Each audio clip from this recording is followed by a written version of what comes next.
কলিযুগ। এই যুগটির নাম কলিযুগ কেন জানেন?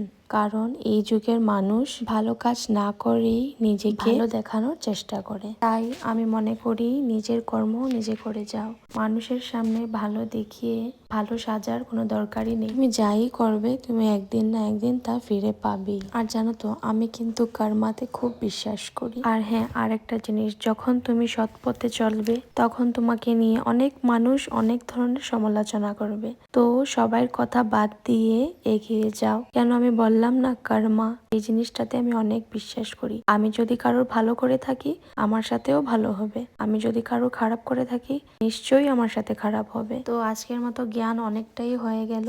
তোমাদের সাথে কথা বলতে বলতে অনেকটাই আমার কাজ শেষ হয়ে গেছে। এখন আমি আর বীর বসে আমরা টিভিতে ভাবছিলাম যে ও ঘুমাবে, কিন্তু ও আর ঘুমালো না। তো টাইমও হয়ে গেছে এখন অনেকটা, ওকে এখন খাওয়াবো। তো আমার রান্না বান্নাও শেষ হয়ে গেছে অলমোস্ট। এখানে আমি ভাজা বসিয়েছিলাম, ভাজাটাও হয়ে গেছে যেহেতু ভেজ ছিল আমাদের আজকে। তো এখানে আমি আলু আর বিনস ভাজা বানিয়েছিলাম, তারপর ডাল বানিয়েছিলাম, সাদা ভাত, সাথে ডালের বড়া আর বড়া দিয়ে ঝোল। তো আজকের আমাদের একদম সিম্পল রান্না বান্না ছিল। তো আজকের মতো এতটুকুই, দেখা হচ্ছে আবারও নতুন ভিডিওতে। বাই, সবাই খুব ভালো থেকো।